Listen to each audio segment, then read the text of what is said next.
Bem-vindos ao Da Capa à Contra Capa. As engenharias, as ciências empresariais, as disciplinas na área da saúde estão a dominar as estatísticas do ensino superior, mas humanidades parecem longe do foco da educação superior, sobretudo quando esse foco está na empregabilidade e na competitividade.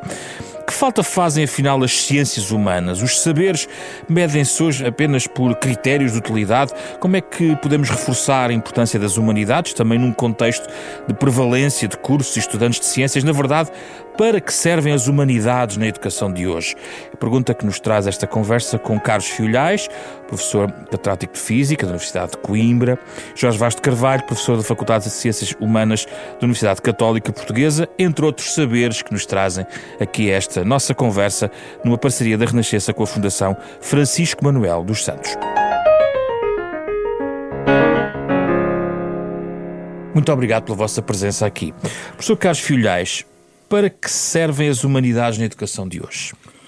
Ora bem, ponto prévio. Há uma separação na cabeça de muita gente, até diria da maioria das pessoas, entre ciências por um lado e humanidades por outro. Isso é muito forte. Houve no final dos anos 50 uma conferência em Cambridge, as duas culturas de um intelectual que era simultaneamente físico e também romancista, C.P. Snow. E ele, na altura, insurgiu-se contra o facto de ser chamado ignorante como representante das ciências. Ora bem, esse deu origem a uma polémica e esse debate vai até aos dias de hoje. Eu acho que é um debate cujas raízes eu percebo, mas que não devemos alimentar. E não devemos alimentar porque tanto ciências como humanidades são dimensões humanas, portanto são partes da vasta cultura humana. E portanto essas duas são formas de humanismo, com certeza têm métodos diferentes, mas existem no mesmo indivíduo e têm, nos mesmos indivíduos, na mesma espécie que somos nós, e têm até muito mais afinidades do que contrastes. Dou já uma. A imaginação. A imaginação é a capacidade humana de ir mais longe. Ora bem, ir mais longe é precisamente o que se pretende sempre, superar as nossas limitações, quer nas ciências, quer nas chamadas humanidades. E por isso temos muito mais, eu e aqui o Jorge, muito mais em comum do que porventura possa parecer. A pergunta para que serve? Não me esqueci da pergunta. Desfeito a partir deste equívoco como inimigos. Eu ainda vou ao equívoco, mas pode continuar. Sim. Eu poderei continuar a desfazê-lo. Mas ao equívoco, não assim.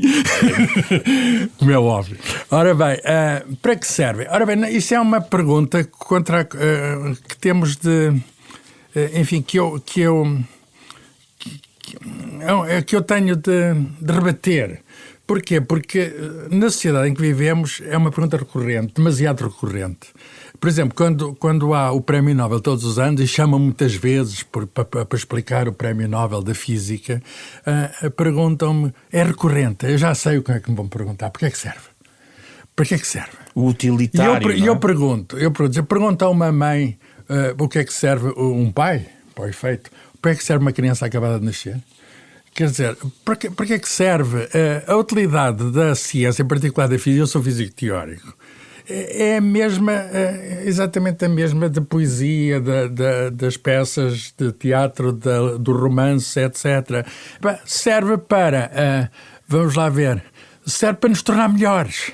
O que significa que estamos a falar de valores, e de valores que são valores humanos, são valores imateriais e não necessariamente esses valores que conduzem muitos das disciplinas que começou por enumerar, engenharia, ciências empresariais, etc. Porque as distinguem, porque as catalogam e colocam em gavetas diferentes.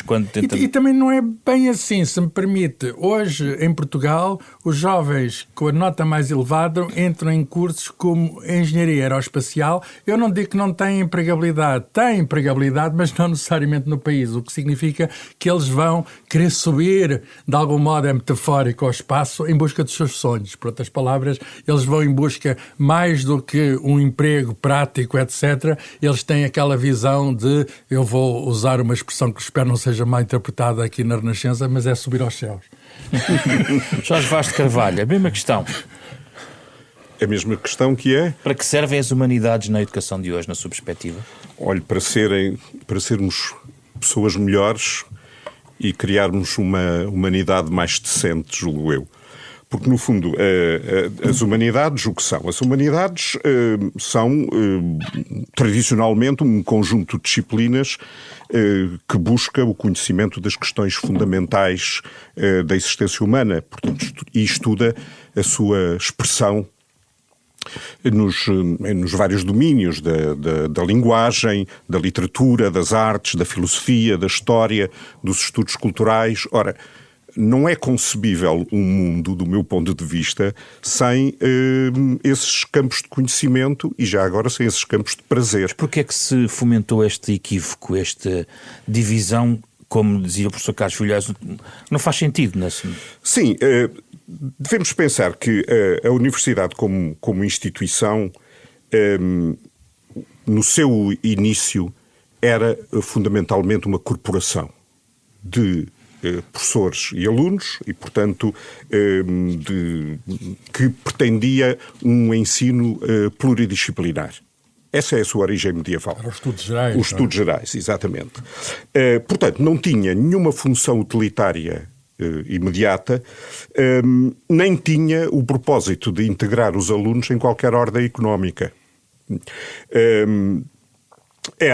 Além disso, curiosamente, era autónoma, porque recebia uma carta pontifícia que lhe garantia as liberdades e a sua própria administração. Bom, com o evoluir dos tempos, já agora pegando um bocadinho de história, sobretudo a partir do pensamento iluminista, mas fundamentalmente a partir do positivismo do século XIX, começou realmente essa clivagem entre os dois saberes, que é uma clivagem que, do meu ponto de vista, não faz qualquer sentido. Mas que permanece. Mas que permanece e agudiza-se. Porquê? Essa é uma boa questão. Eu percebo que, num determinado momento de fundação de uma grande quantidade de universidades privadas em Portugal, muitas deram respostas àquele apetite dos paizinhos pequeno-burgueses que acham que os filhos só têm estatuto social se forem doutores. Doutores e engenheiros. E criaram uma quantidade de cursos realmente, bom, não lhe quero chamar espúrios, mas digamos estranhos. E o Estado veio intervir no sentido de colocar uma determinada organização nisso tudo. O problema é que passou a haver, por parte do Estado, um propósito de centralizar politicamente o planeamento do ensino universitário. E isso faz com que as universidades vão perdendo a sua autonomia e a sua capacidade de decisão. Por exemplo, as universidades hoje não têm qualquer capacidade de escolher os alunos que integram. Isso é determinado por concursos nacionais e, portanto, as universidades limitam-se a recebê-los. Bons, maus, com mais vocação, com menos vocação. É isso que se passa. Ora, o que a universidade deve pensar é que não tem que determinar o que é que os alunos querem ou deixam de querer ou a sua empregabilidade, porque a universidade o que deve responder, e isto não é de maneira nenhuma ingênuo nem utópico, a função do saber universitário é responder à aspiração do indivíduo ao saber. E, portanto, cada um deve ter a liberdade de eleger, sem restrições burocráticas, os ramos principais de saber mais de acordo com as suas vocações e expectativas, mesmo que arrisque, conscientemente e dentro da sua responsabilidade, uma baixa perspectiva de emprego. Posso concordar? Claro, claro. Eu vou concordar. Normalmente interrompe-se para discordar. Eu interrompo para concordar. Uma universidade não é uma escola de formação profissional. Ao contrário de que muitas vezes se julga que dá um diploma que depois é válido para exercer uma profissão. Uma universidade é uma coisa muito diferente, ou deveria ser, que é uma habilitação para a vida. E a vida é muito mais rica que o emprego, quer dizer. Exatamente. A nossa universidade, e não é só a portuguesa, isto é um fenómeno mundial. É. De algum modo, enfim, está, olha, até muito curioso, está ao serviço às vezes da questão das empresas e enfim, está a tentação sempre de ensinar para o empreendedorismo, essas coisas todas. Sim. Aliás, nós até vemos, é muito curioso, quem faz esses, ao CDE, que é a Organização para o Desenvolvimento, é que faz os estudos de educação, como se, digamos, a educação tivesse de ser orientada, presidida pela questão do emprego. Não tem. Eu nem vou citar um alto cargo do país que há 2 meses disse assim, que não se esteja a ensinar e a conduzir os estudantes a estudarem coisas que depois não têm oferta no mercado de trabalho. É melhor não dizer quem é o autor, porque ele poderia ficar envergonhado em público. É verdade. Porque vamos lá ver, o meu pai, que Deus tem, que já cá não está connosco, mas quando eu lhe disse aos 16 anos que ia para a física, ele teve uma reação natural, humana, própria da época e da qualificação dele, que era, digamos, não tão grande como a minha. Ele dizia, isso dá para quê? Isso dá para quê? É a preocupação paterna que é compreensível, mas quer dizer, eu fui para a física, não é porque dava para coisa nenhuma, eu fui para a física porque queria perceber o mundo, que parece uma coisa demasiado, uma hubris, uma ambição desmedida, mas no fundo é apenas cumprir a minha parte pequena de uma ambição que é humana, que é a ambição da descoberta. E nessa ambição da descoberta funciona, já falei aqui da imaginação, funciona essa capacidade de nós fazermos projeções. A natureza, nós somos parte da natureza, somos a única parte da natureza que a interrogamos e que lentamente e com custo a percebemos. E depois temos grandes problemas ainda, porque quando interrogamos a natureza não respondemos ainda a todas as questões. Por exemplo, a questão da matéria e do espírito. Nós, ao olhar para a matéria, não percebemos ainda ao espírito. Por outras palavras, há questões que ficam para lá das questões da interrogação da natureza. As universidades deixaram-se enredar nisto que o Jorge Vaz de Carvalho dizia? Completamente. Por causa da questão financeira.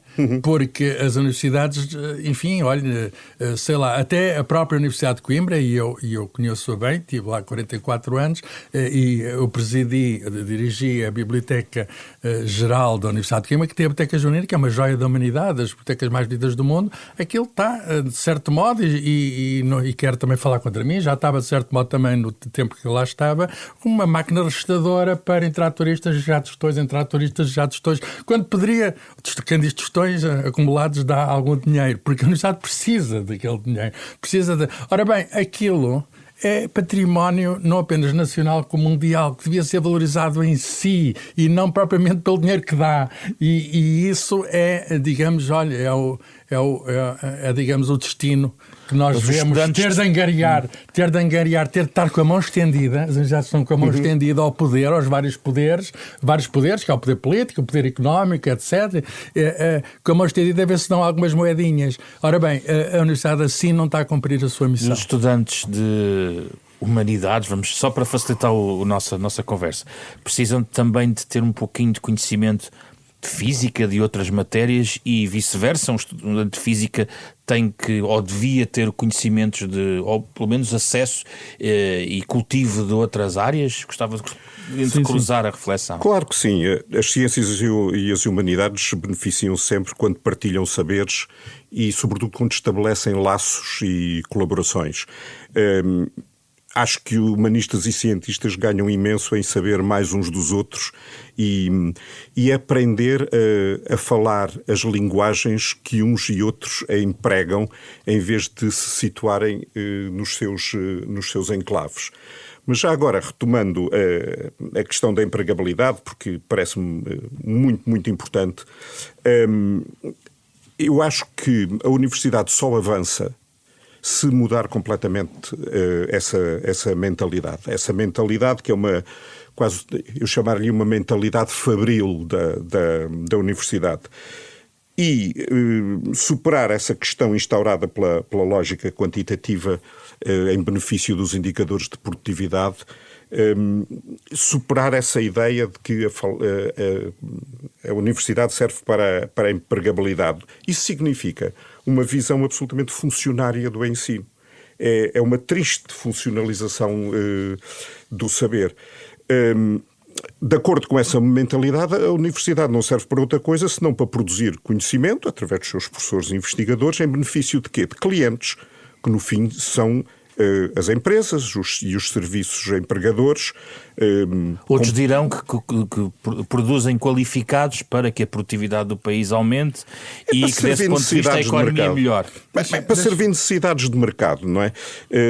Eu estou a fazer o papel de advogado. Eu posso dar um exemplo concreto de um dos sítios, digamos, com mais prestígio no mundo, no ensino superior ou na investigação, que é o Instituto de Estudos Avançados de Princeton. Foi fundado em 1930 e o fundador, com certeza com dinheiro de beneméritos, bilionários, mas foi fundado em New Jersey, não muito longe de Nova Iorque, por um indivíduo um judeu cuja família tinha vindo da Boémia no século XIX, Abraham Flexon. Ele tem um livrinho que se intitula A Utilidade do Inútil.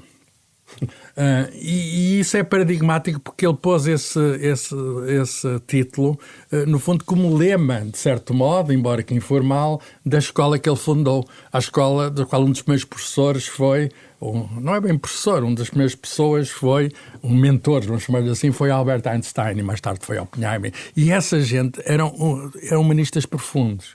Era gente que conhecia bem, ou procurava conhecer, nunca se conhece, o mistério do homem.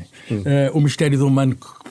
Conhece-te a ti mesmo. Aquela inscrição que estava no Templo de Delfos, na Grécia, no fundo, era aquilo que Einstein e toda essa gente... E não era apenas nas ciências exatas e naturais e nas matemáticas. Von Neumann, por exemplo, que é um dos autores da moderna inteligência artificial, também foi lá, esteve também nesses estudos avançados. Mas a ideia dele era... as pessoas são convidadas e não têm obrigações a não ser quase têm devoções em vez de obrigações. E qual é a devoção? A devoção é interrogar-se, ser curioso e fazer, acima de tudo, uma escola de ensino superior que os outros sejam também curiosos, que os outros também se interroguem, que os outros duvidem, e cada vez estamos a precisar mais no tempo de hoje. De humanistas também na ciência? Bem, vamos lá ver. Essas pessoas, como eu falei do Einstein e o Oppenheimer, eram grandes humanistas. Nós este ano estamos a celebrar os 100 anos da teoria quântica tal como a conhecemos hoje, e foi feito por outros nomes desse tempo, como Schrödinger, Heisenberg. Eles tinham formação clássica, eles sabiam latim, eles tocavam piano. O Einstein e o próprio tenho aqui ao meu lado um barbarítono.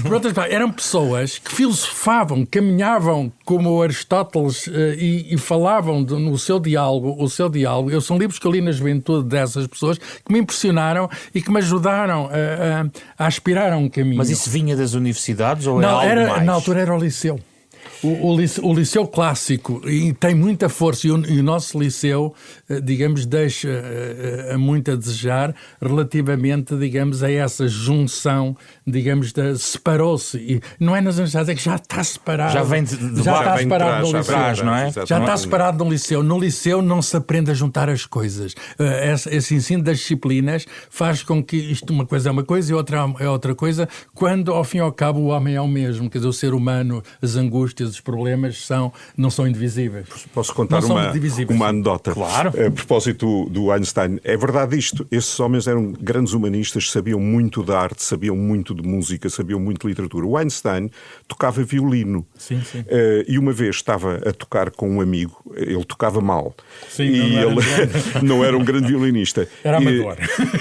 E o grande cérebro Einstein estava a tocar violino, enganava-se e o amigo disse: "Oh, Alberto, por amor de Deus, tu não sabes contar. 1, 2, 3, 4. 1, 2, 3, 4. Não sabes contar."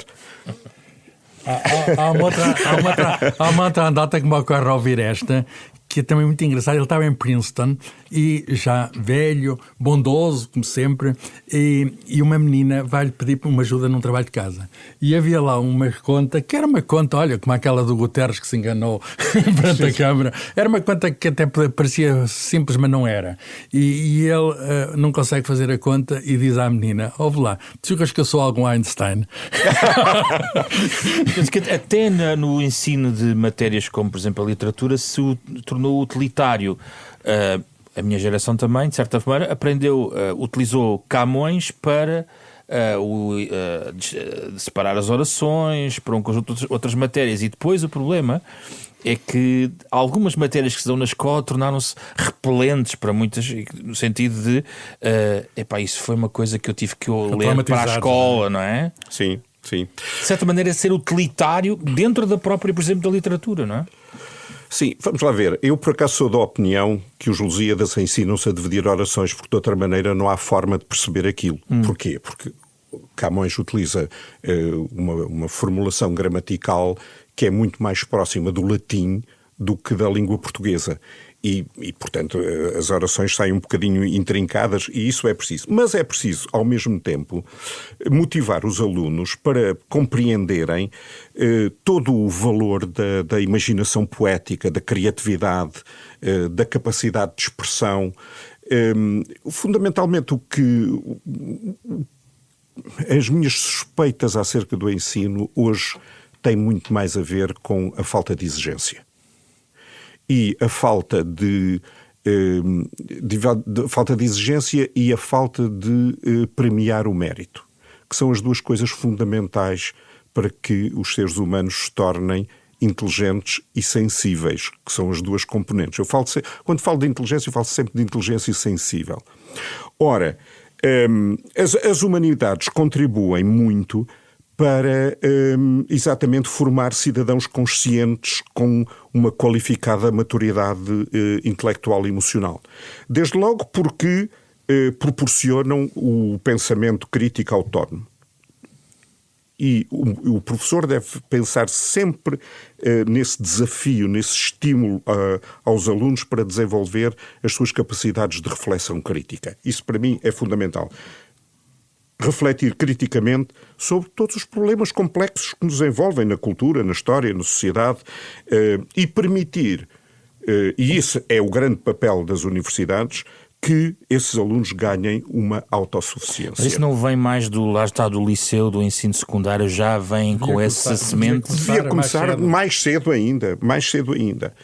Por outro lado, repare, as humanidades trazem uma grande consciência cultural e uma grande formação da cidadania, porque nós, ao estudarmos, por exemplo, a literatura, a pintura, a filosofia, a história, nós compreendemos e aprendemos a compreender diferentes modos de pensar, diferentes modos de ser, de agir em sociedade.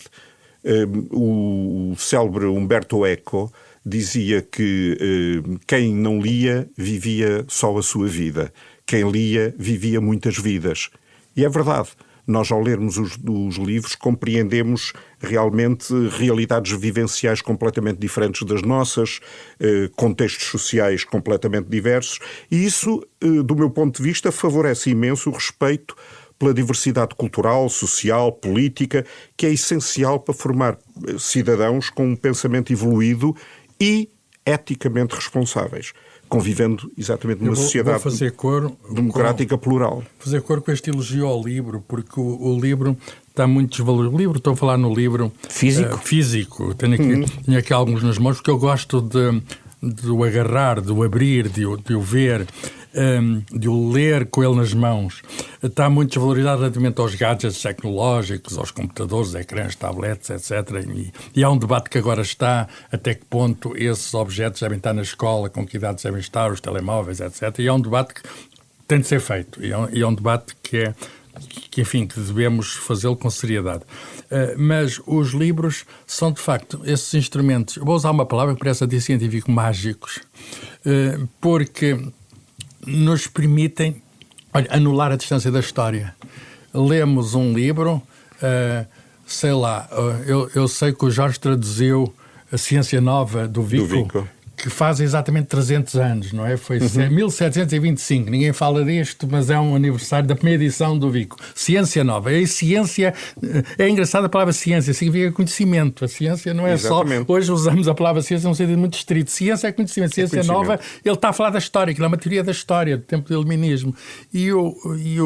Nós podemos abrir aquele livro, traduzido pelo Jorge, e estamos a dar este pulo de 300 anos. Já não é magia. Anulamos o pulo de 300 e ouvimos o Vico a falar diretamente para nós, que se o quisermos ouvir, ele está ali na nossa biblioteca, exatamente, à nossa disposição. E quem me ensinou, digamos, esta expressão de anulação do tempo, no fundo, de fazer uma viagem no tempo, uma viagem rápida no tempo. Imagine-se um cientista e divulgador de ciência, o Carl Sagan, que no livro Cosmos faz lá o elogio da leitura como a maneira de garantir a persistência da memória. E é muito interessante que os livros... Olha, no Galileu, por exemplo, o Galileu chama a natureza, usa uma metáfora que é belíssima, o livro da natureza.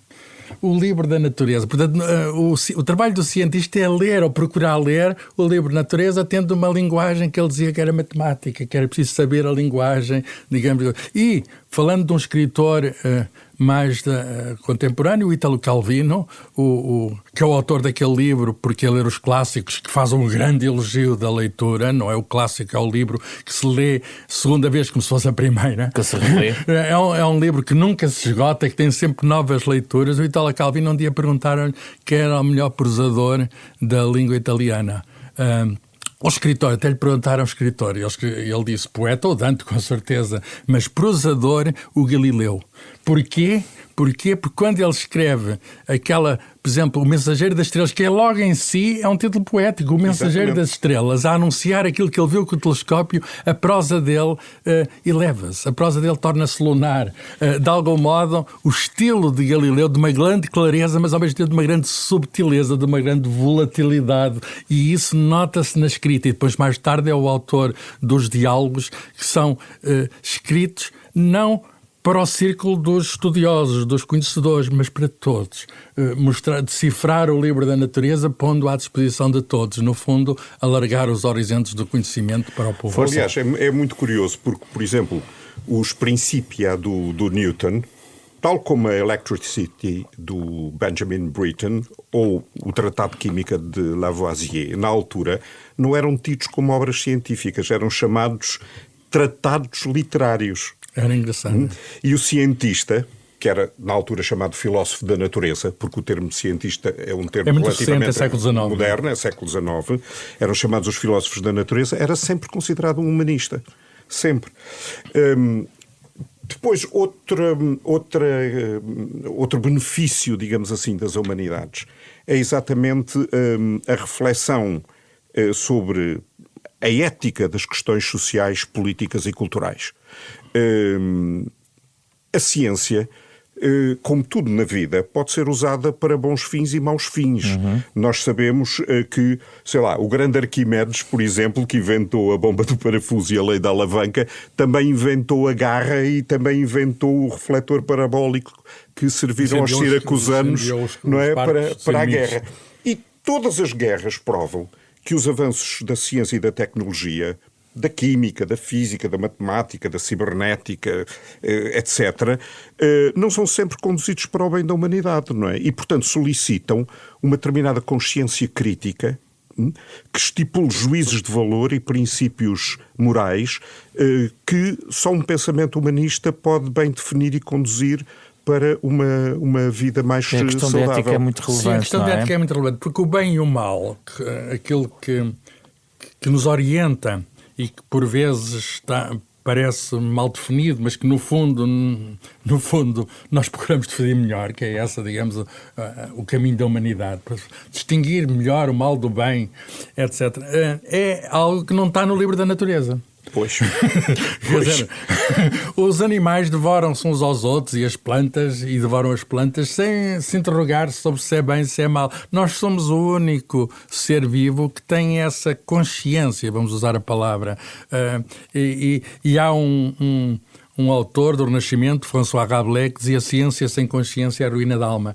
O que é que ele quer dizer com isso? Olha, há uma mensagem muito atual hoje, que a nossa busca do conhecimento, que em si é um bem, mas pode rapidamente generar a sua aplicação, não a coisa em si, mas a sua aplicação pode gerar no mal se não houver uma escala de valores. E, portanto, os valores são valores que nós construímos em conjunto, da nossa vida conjunto, ao longo da história. Nós chegamos a conclusões que hoje nos parecem evidentes, embora não sejam evidentes para todos. Por exemplo, que não é bom que é mau matar alguém. E isso, eu sei que se lermos o Antigo Testamento, por exemplo, vemos que há uma aprendizagem muito gostosa do valor da vida. Claro. Uma aprendizagem muito gostosa do valor da vida. E mesmo a Segunda Guerra Mundial, que terminou precisamente com a bomba atómica no Japão, trouxe-nos não funciona muito bem, eu sei, mas trouxe as Nações Unidas e, acima de tudo, a Carta ligada às Nações Unidas, a Carta dos Direitos Humanos, a Declaração dos Princípios dos Direitos Humanos, que é uma coisa que demorou tanto tempo para escrever coisas tão simples, cada um tem os mesmos direitos que os outros, cada um há direitos básicos e fundamentais, e isso digamos, são valores humanos codificados que nem sempre estão em prática, eu sei, olhamos para o mundo e enfim, às vezes dá vontade de chorar, não é? Porque passou-se isto na história e nós, será que aprendemos o suficiente com a história? Não, o problema é que não aprendemos. Quer dizer, até digo aos meus alunos, nós temos aquele ditado do gato escaldado de água fria tem medo, não é? Portanto, o gato nunca mais põe a pata na água. Nós estamos escaldados Nós, desde o princípio da humanidade, que já estamos fartos de perceber que as guerras não resolvem nada, que há sempre dois vencidos, mesmo no lado dos vencedores, e continuamos a aplicá-la como solução política para tudo neste mundo. Afinal, nós é que somos os racionais? Não é? Portanto, a desumanidade também está em nós. A humanidade está em nós e a desumanidade. E esse é o grande drama. Claro. Mas houve aqui, a determinada altura, nesta insistência, desculpem fazer outra vez o papel de contraponte para ajudar a nossa conversa. Não. É que, por exemplo, esta aposta nas áreas chamadas STEM, não é? Sim. Portanto, ciências, tecnologias, engenharia, matemática, mas a determinada altura inclui-se um A. Houve uma altura em que, não sei se ainda persiste, que é o STEAM, é por causa do vapor. Há de artes, não é? Há de artes, mas isso tem a ver, é curioso, tem a ver com a língua inglesa. É que o A, aquilo dava mais sentido, STEM, ninguém sabe.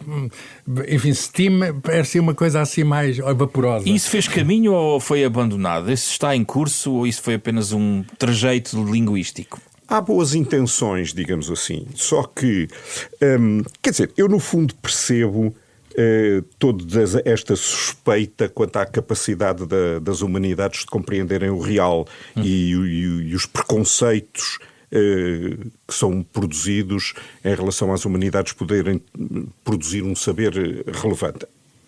A questão é esta. A mentalidade parte do seguinte princípio. A ciência ganhou um estatuto de superioridade porquê? Porque, no fundo... Suposta superioridade, porque utiliza um conhecimento racional, um conhecimento sistemático, objetivo, opera com processos que procuram medir com precisão para distinguir verdade e falsidade, produz resultados quantitativos, não é? Estabelece leis e teorias que explicam o funcionamento ou procuram explicar o funcionamento das coisas com clareza. Ou seja, tudo isto tranquiliza o sistema. Percebe? Pelo contrário, nós pegamos num poema.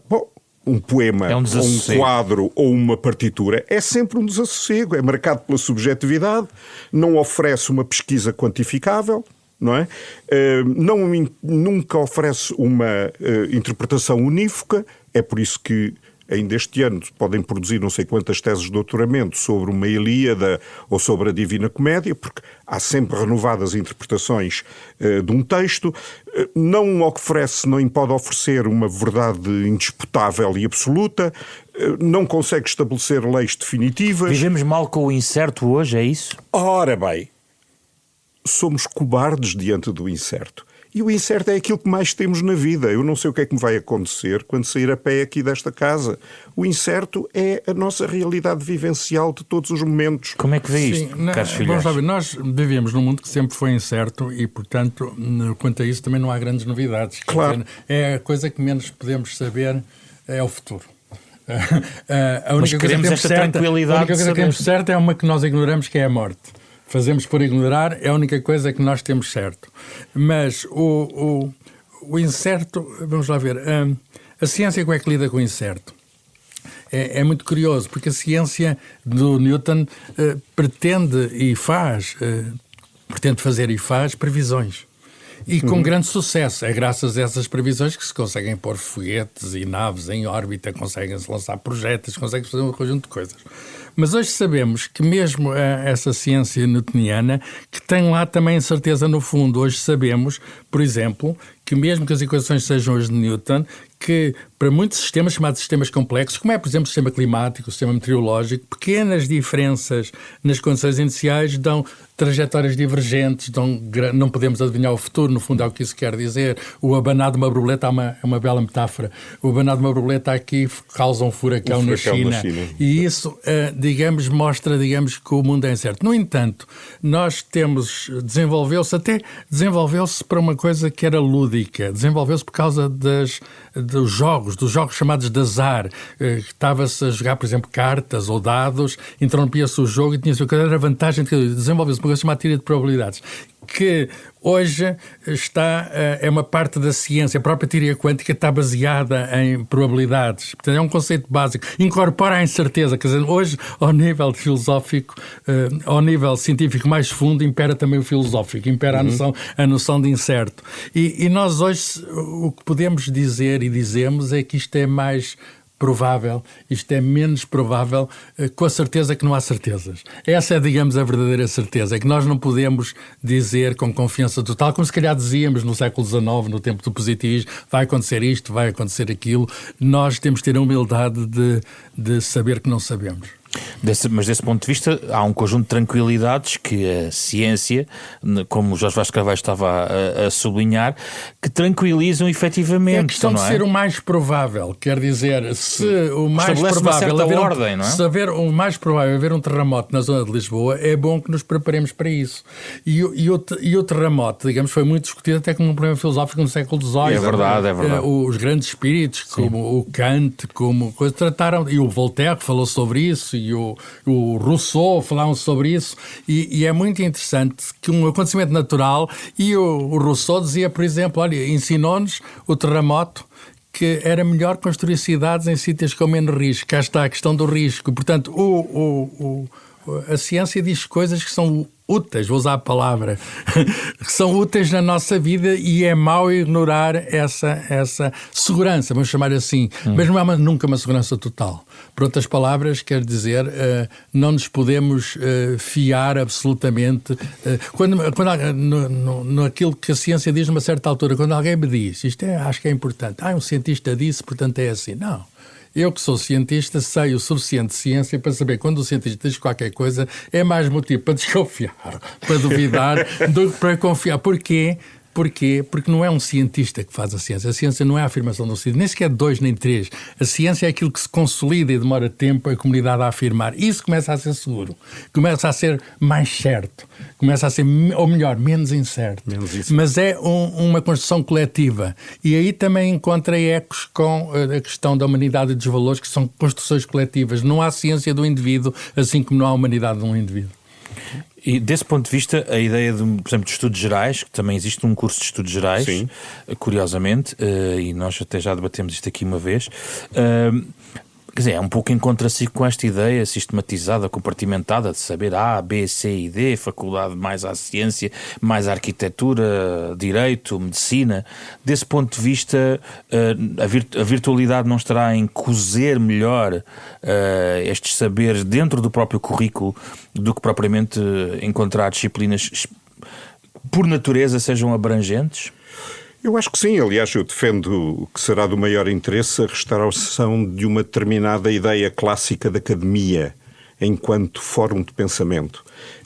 E um fórum de pensamento que promova o conhecimento e a inovação, pluridisciplinar, sem dúvida nenhuma, mas sempre envolto numa indissociável experiência sensível da natureza social e humana. É curioso, falta se calhar algum pensamento que vem, hoje em dia acha que há menos pensamento que vem da academia do que deveria vir? O problema não é da academia, é exatamente o que dizia logo no princípio, que é o facto de hoje as universidades terem perdido muito a sua autonomia e estarem muito dependentes das decisões do político, não é? Da economia e do político. Esse é que é o grande problema. E portanto, o que se defende, acho, para benefício do pensamento e do saber, é exatamente uma maior autonomia das universidades nas suas decisões, todas elas. Era preciso maior coragem dos intelectuais. Exatamente. Dizer, os intelectuais estão, não é só aqui, é no mundo em geral, estão acomodados, quer dizer, vão dando as suas aulas, dizendo as suas coisinhas, etc. E é preciso, a certa altura, que haja vozes de consciência no sítio... como no Instituto de Estudos Avançados de Princeton, num sítio que sejam livres, vozes livres, quer dizer, vozes que expressem anseios, que expressem desejos, que expressem, digamos, imperativos da consciência. E isso está-nos a faltar, quer dizer, digamos, nós temos a capacidade de querer vidas melhores e essas orientações que nos podem proporcionar isso, às vezes ficam muito abafadas nos seus cubículos. Quer dizer. Como vi que trouxe livros para fechar, já agora gostava que desenvolvesse algumas destas sugestões, professor Carlos Filhais. Vou indicar rapidamente 3 livros. Eu conheci pessoalmente, até foi convidado à Fundação Francisco Manuel dos Santos, Nuccio Ordini. Ele morreu de repente com um ataque cardíaco há poucos anos. Nuccio Ordini, que é um intelectual, um professor de filosofia da Calábria, uma região pobre de Itália, e chama-se precisamente A Utilidade do Inútil, pegando no tal lema do Instituto de Estudos Avançados. É um livro que faz a defesa do inútil, pegando em muitos exemplos da literatura e transplantando essa necessidade para o ensino, quer dizer, a utilidade do saber inútil defendida por ele. Outro é outro filósofo, traz coisas de filósofos. O Fernando Sabater, este está vivo, felizmente, que tem muitos livros e bons. Eu gosto muito do que ele escreve, e aqui o valor de educar, a questão para que serve educar. Às vezes educa-se apenas porque há uma burocracia a cumprir, há uma folha de cálculo a preencher, mas há muito mais do que isso. Educar é das profissões, das atividades mais nobres que a humanidade tem. No fundo, educar é preparar o futuro, é dar futuro a alguém. E ele defende isso. E defende isso dizendo que educar, ensinar, é aprender a discutir, a refutar e a justificar o que se pensa.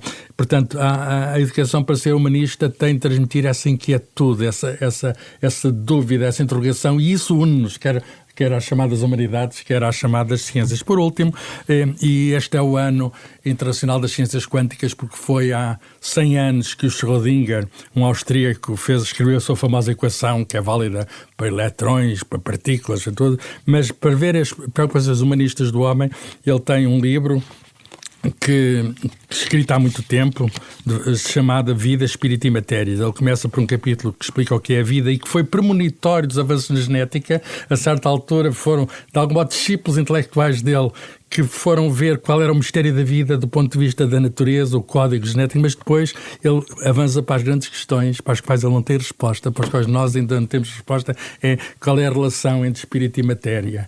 Quer dizer, nós somos mentes, a única parte do universo que tenta compreender o universo, mas ao mesmo tempo esse espírito, digamos, está ligado ao nosso corpo, está ligado ao nosso cérebro, que é a parte da natureza mais misteriosa, é o santo dos santos de todo este imenso quadro. Porque ler os clássicos podia ser o clássico para nós sugerirmos do Calvino. Além tem um livrinho, aliás, publicado pela Universidade Católica sobre este tópico, Jorge Vaz de Carvalho, onde, aliás, junta várias reflexões sobre outros livros que estão nesse cano e noutro. Se olharmos para o cano de Bloom, também estão lá todos. Mas o próprio Bloom diz que aquilo também não é assim uma receita, quer dizer, tem que ser lido com determinado contexto, não é? Claro, e o bom leitor constrói o seu próprio cânon, não é? Das múltiplas leituras que fizemos na vida, há aqueles livros que são... Eu distingo 3 tipos de livros. Há os livros da biblioteca, que nós lemos e pomos na estante. Há aqueles livros que se chamam normalmente os livros do aeroporto, que só servem para distrair e normalmente se abandonam, e normalmente se abandonam nos hotéis. E depois há aqueles que eu gosto mais, que são os chamados livros de cabeceira. São aqueles que nunca chegam a ir à estante porque estamos sempre a relê-los. São os clássicos? São os clássicos.